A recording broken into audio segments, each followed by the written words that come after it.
ಸರಿ ಏನು ಮಾಡಬೇಕು? ಹೋಗು, ಏನಿದ್ರು ಒಂದು ರಾಯರಾಗಿ ಅವತಾರ ಮಾಡೋದು ಅದ ನಿಂದು, ಅವತಾರ ಮಾಡು.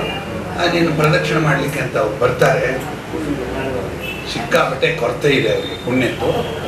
ಹೋಗಿ ಅವರಿಗೆ ಕೊಟ್ಟು ಕೆಲಸ ಮುಗಿಸ್ಕೊಂಡು ಬಾ ಅಂತಾರೆ. ಆಗ ಬಂದು ಕೂತಿದ್ದು ಏನಪ್ಪ ಏನು ಒಂದು ಪ್ರದಕ್ಷಿಣೆ ಹಾಕಿದರೆ ಇಷ್ಟು ಕೊಟ್ಟೆ ಬಿಟ್ಟರೆ ಆಗಿಂದಾಗಲೇ ಏನು ಬೇಕಾ ನಾವು ಕೇಳೋದು. ಏನು ಜ್ಞಾನವೋ ವೈರಾಗ್ಯವೋ ಭಕ್ತಿಯೋ ಕೇಳ್ತೀವಿ. ಅಲ್ಲಿ ಹೋಗಿ ಮತ್ತೆ ನೌಕರಿ ಕೊಡು, ಅಥವಾ ಮ್ಯಾನೇಜರ್ ಟ್ರಾನ್ಸ್ಫರ್ ಮಾಡು. ಮ್ಯಾನೇಜರ್ನ ಟ್ರಾನ್ಸ್ಫರ್ ಮಾಡುತ್ತೆ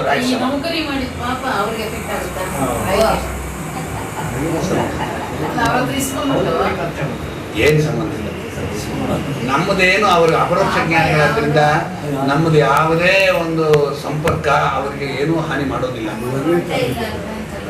ನಾವು ದುಷ್ಟರಾಗಿ ಅಯೋಗ್ಯರಾಗಿ ಆ ಸಂಪರ್ಕ ವಿಶೇಷವನ್ನು ದುರುಪಾಯ ರೂಪದಿಂದ ಅವರ ಹತ್ತಿರ ಹೋಗಿ ಉಪಯೋಗಿಸಿದ್ವಿ ಅಂದರೆ ಅದರ ಪಾಪ ನಮಗೇನು. ಈಗ ರಾಯರನ್ನು ಮುಟ್ಟುವ ಅಧಿಕಾರ ಇಲ್ಲದೆ ಇರುವ ವ್ಯಕ್ತಿ ಹೋಟೆಲ್ನಲ್ಲಿ ತಿಂದು ಅನ್ಯಾಯ ಮಾಡಿ ಅಧರ್ಮ ಮಾಡಿ ದುರಾಚಾರಿಯಾಗಿ ರಾಯರನ್ನು ಮುಟ್ಟು ಪೂಜೆ ಮಾಡ್ತೀನಿ ನಾನು, ಯಾಕಂದರೆ ಅರ್ಚಕರ ವಂಶ ಅಂತಾನೆ ಅಂತ ಇಟ್ಕೊಳ್ಳಿ. ಅಂತಹ ಪ್ರಸಂಗ ಬಂದರೆ ರಾಯರಿಗೇನು ಹಾನಿ ಆಗೋದಿಲ್ಲ. ಇವನು ಸುಟ್ಟೋಗ್ತಾನೆ ಅಷ್ಟೇ, ಇವನು ಪಾಪಿ ಆಗ್ತಾನೆ. ಅದು ಅತ್ಯಧಿಕ ಪಾಪಿ ಉಳ್ಳವನು. ರಾಯರಿಗೆ ಏನಾಗ್ತದೆ, ಅವ್ರು ನಿತ್ಯ ಶುದ್ಧರು. ಆ ಬೆಂಕಿ ಇದ್ದಂಗವರು, ಆ ಬೆಂಕಿನ ನೀವು ಮೇಲಿಂದ ಬೇಕಾದಷ್ಟು ಹೊಲಸು ತುಂಬ್ರಿ, ಆ ಬೆಂಕಿ ಸುಟ್ಟು ಅದನ್ನೆಲ್ಲ ಸುಟ್ಟು ಬಿಡ್ತದೆ ಹೊರತು ಬೆಂಕಿ ಕೆಟ್ಟದ್ದು ಅಂತ ಉಂಟೆ ಲೋಕದಲ್ಲಿ. ಹಾಗೇನು ಆಗೋದಿಲ್ಲ. ಅವರು ತಪಸ್ಸಿನ ಮೂರ್ತಿಗಳು. ಇವರು ಮುಟ್ಟದೆ ಹೋಗ್ಲಿ, ಪೂಜೆ ಮಾಡಲಿ. ಈಗ ರಾಯರ ಬೃಂದಾವನಕ್ಕೆ ಒಂದು 10 ವರ್ಷ ಪೂಜೆ ಇಲ್ಲ, ಏನು ಉಪವಾಸ ಇಟ್ಬಿಡ್ತಾರೆ ಅವರು. ಇವರು ಹಸ್ತೋದಕ ಕೊಡಲಿಲ್ಲ ಅಂತ ಮಾತ್ರದಿಂದ, ಇವರು ಹಸ್ತೋದಕ ಕೊಟ್ಟ ಮಾತ್ರದಿಂದ ಇಷ್ಟೆಲ್ಲ ತಲೆ ಮೇಲೆ ಕ್ರಾಪ್ ಇಟ್ಕೊಂಡು ನಮ್ಮ ಹಸ್ತೋದಕ ಮಾಡಿದ ಅಂದರೆ ನೀವು ಆಚೆ ಆಯ್ತಪ್ಪ ನಂಗೆ ಹಸಿವೆ ಆಗಿದೆ ಕೊಡ್ಕೊಂಡು ಅಂತೇಳಿ ಟಕ್ ಟಕ್ ಟಕ್ ತಿಂದ್ಬಿಡ್ತಾರೆ ಅವರು.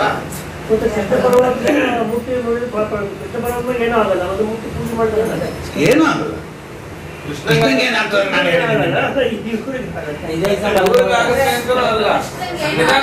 ಸನ್ನಿಧಾನ, ಭಗವತ್ ಸನ್ನಿಧಾನ ಪ್ರತಿಮಾದಲ್ಲಿ ಕಡಿಮೆ ಆಗುತ್ತೆ ಅದು ಬೇರೆ ವಿಚಾರ.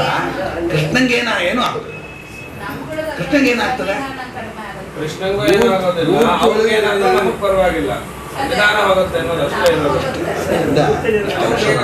ತಿಳ್ಕೊಡ್ರಿ. ನಾವು ದೊಡ್ಡವರ ಸೇವಾ ವಿಶೇಷವನ್ನು ಮಾಡಿ ಅವರ ಒಂದು ಪುಣ್ಯವನ್ನು ನಮ್ಮ ಅಪವರ್ಗಿಕ ಪುಣ್ಯವಾಗಿ ಪರಿಣಾಮ ಮಾಡಿಕೊಳ್ಳುವಂತೆ ಮಾಡಿಕೊಂಡ್ರೆ ನಾವು ಬುದ್ಧಿವಂತರು. ಇಷ್ಟೇ. ರಾಯರ ಸೇವಾ ಮಾಡುವವರಿಗೆ ಈ ಬುದ್ಧಿ ಇರಬೇಕು. ಅವರು ಕೊಡೋದು ಅರ್ಥ ಪುಣ್ಯವನ್ನೇ ಕೊಡ್ತಾರೆ. ಸರ್ವಥಾ ಅವರ ಅಪವರ್ಗಿಕ ಪುಣ್ಯ ನಮಗೆ ಸಿಗೋದಿಲ್ಲ. ಅದು ನಮಗೆ ಸಾಕ್ಷಾತ್ ಅಪವರ್ಗ ಪುಣ್ಯವಾಗಿ ಬರೋದೂ ಇಲ್ಲ. ಬಂದರೆ ಅರ್ಥ ಪುಣ್ಯ ಬರ್ತದೆ. ಬರುವ ಕಾಲಕ್ಕೆ ಅರ್ಥವಾಗಿದ್ದು ಅದನ್ನು ಅಪವರ್ಗಿಕ ಪುಣ್ಯಕ್ಕೆ ಹೇತುವನ್ನಾಗಿ ಮಾಡ್ಕೊಂಡ್ಬರ್ಬೋದು. ಆಗ ನಾವು ಬುದ್ಧಿವಂತರಾಗ್ತೀವಿ. ರಾಯರಲ್ಲಿ ಹೋಗಿ ಜ್ಞಾನ ಭಕ್ತಿ ವೈರಾಗ್ಯ ಕೇಳಿದ್ವಿ. ತಮ್ಮ ಪುಣ್ಯ ವಿಶೇಷದಿಂದ ಉತ್ತಮವಾದ ಗುರುಗಳನ್ನು ಒದಗಿಸಿ ಜ್ಞಾನ ಕೊಡ್ತಾರೆ. ನಮಗೆ ಅವರ ಅರ್ಥ ಪುಣ್ಯದಿಂದ ನಮಗೆ ಅಪವರ್ಗಿಕ ಪುಣ್ಯ ಆಯ್ತು. ಡೈರೆಕ್ಟ್ ಆಗಿ ಆಗಲ್ಲ, ಪರಿಣಾಮತಃ ಆಯ್ತು. ಒಟ್ಟಿನಲ್ಲಿ ಕೊನೆಯಲ್ಲಿ ಇವಾಗ ಅದರಿಂದ ಅವ್ರಿಗೆ ಇದರಿಂದ ಅವ್ರಿಗೆ ಅಪವರ್ಗಿಕ ಪುಣ್ಯ ಹೆಚ್ಚಾಗುತ್ತೆ. ಇಲ್ಲ, ಅವ್ರದ್ದು ಲಿಮಿಟ್ ಆಗೋಯ್ತು, ಸೀಸ್ಡ್. ಅವ್ರಿಗೆ ಇನ್ನೇನು ಇಲ್ಲ. ಅವ್ರಿಗೆ ಅನುಕೂಲ ಆಗುತ್ತೆ. ನಮಗೆ ಪುಣ್ಯ ಕೊಟ್ಟು ಬಿಟ್ಟಿದ್ದರಿಂದ ಅವ್ರು ಮೋಕ್ಷ ಪ್ರವೇಶ ಮಾಡಲಿಕ್ಕೆ ಅನುಕೂಲ ಆಯ್ತು. ಎಲ್ಲ ಕೊಡೋದೆಲ್ಲ ಕೊಟ್ಟು ವೆಲೆ ಮಾಡಿ ಆಯ್ತಪ್ಪ ನಾನು ಖಾಲಿ ಇದ್ದೇನೆ ಬಾ ಕರ್ಕೊಂಡು ಹೋಗ್ತೀನಿ ಅಂತಂದ್ರೆ ಆಗ ವ್ಯಾಮದೇವರು ಬಾರಪ್ಪ ಆಯ್ತಲ್ಲ ಅದ ನೀನು ಇಲ್ಲಿ ಕೂತಿರು, ನಿನ್ನ ಸ್ಥಳ ಇಲ್ಲಿ ಸತ್ಯಲೋಕದಲ್ಲಿ ಇಲ್ಲಿ ಬ್ರಹ್ಮದೇವ್ರ ಸೇವೆ ಮಾಡ್ಕೊಂಡ್ರು, ಆಮೇಲೆ ಮೋಕ್ಷಕ್ಕೆ ಹೋಗಿ ಅಂತ ಹೇಳ್ತಾರೆ. ಸರಿ, ಅವ್ರೇನೆಲ್ಲ ರೆಡಿಯಾಗಿ ಹೋಗಿರ್ತದೆ.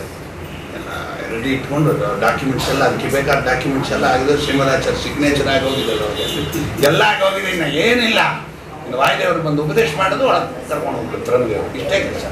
ಅಷ್ಟು ಬಾಕಿ ಇರ್ತದೆ. ಪ್ರಾರಬ್ಧ ಭೋಗವನ್ನು ಮಾಡ್ತಾ ಅವರು ಅಲ್ಲಿ ಇರ್ತಾರೆ. ಅಥವಾ ಇನ್ನೇನಾದ್ರೂ ಇನ್ನೊಂದು ರೂಪದಲ್ಲಿ ಅವತಾರ ಮಾಡಬೇಕಾದ ಸ್ಥಿತಿ ಇದ್ದು ಅವತಾರ ಮಾಡ್ತಾರೆ. ತಮ್ಮ ಕೆಲಸ ಪರಮಾತ್ಮನ ಸೇವಾ ರೂಪಾಗಿ ಮಾಡ್ಕೊಂಡು ಹೋಗ್ತಿರ್ತಾರೆ. ನಮ್ಮಿಂದ ಅವರಿಗೆ ಯಾವುದೇ ಆಧಿಕ್ಯ ಆಗಲಿ ಹಾನಿ ಆಗಲಿ ಆಗೋದು.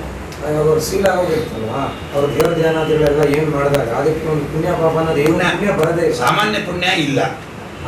ಅತಿಶಯ ಭಗವತ್ ಪ್ರೀತಿ ಮಾಡಿದ್ರು ಅಂದ್ರೆ ಅತಿಶಯ ಭಗವತ್ ಪ್ರೀತಿ ಮೋಕ್ಷದಲ್ಲಿ ಆನಂದ, ಅತಿಶಯ ಉದ್ರೇಕದಲ್ಲಿ